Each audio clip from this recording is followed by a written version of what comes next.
Okay, so we are in this position again. This is trick that I developed because I like very much a one-flow choke.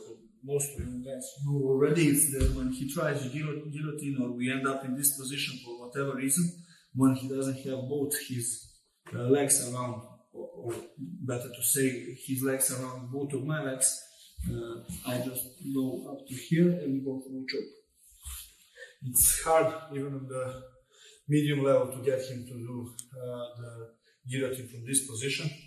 So I tried to use the same concept and the same logic to develop a more simple version. Of course, it's not effective as the real one, but it works for me. I'll tell you why now. Okay, so we're in this position here. So what I do normally, my target is that my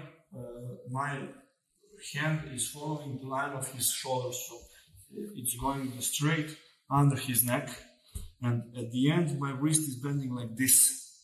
So I want to have pressure straight over here, and then to go with my fingers under his armpit here. So this is the position of my arm. But while I'm doing it, when I'm pushing my hand in that direction to make this connection, I also push with this arm. I push his arm up here so I can grab it. And now when I have a good angle here, this angle is also important, because when I start applying this angle here,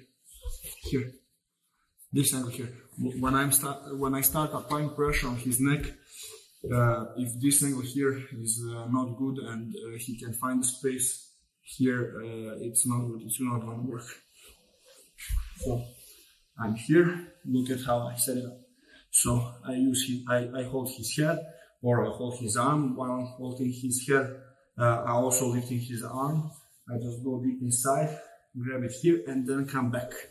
Come back strong with my shoulder inside and twist in my body, so I can go with the full hip strength on his neck. Actually, he feels he is in trouble here, and most of the time for judo players, he will stay in this position trying to hold me, and that won't help me, because then his shoulder will go straight into his neck here, and it will close the artery here on this side, and the blood flow to the brain will stop. So also to prevent that, I try to hold his elbow like close to me here, and then I start applying pressure.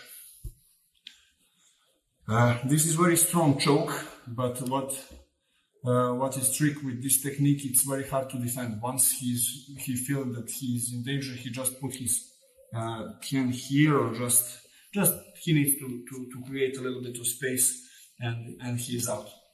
How I use it? I use it, of course, to mask my intentions as long as possible. So when I'm here, it's not reasonable for him to expect to be choked inside this position. So I set it up good. When I apply pressure, once he feels he's in deep trouble, he'll try to defend it.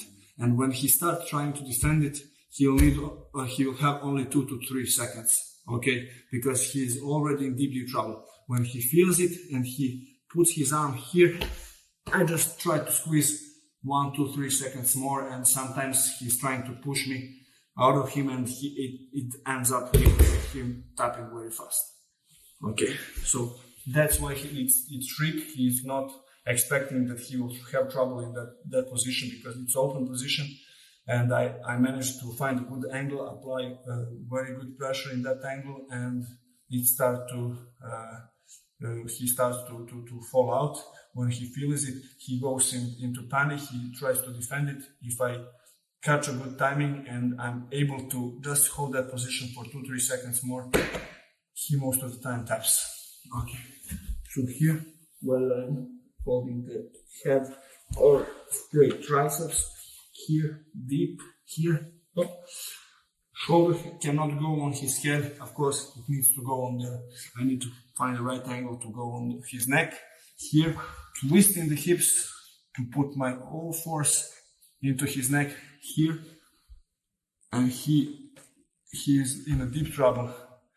In the moment he realizes that, he'll try to defend it, push me away and everything. If I manage to stay close to him, very tight, just quick 1 to 3 seconds, sometimes he will tap.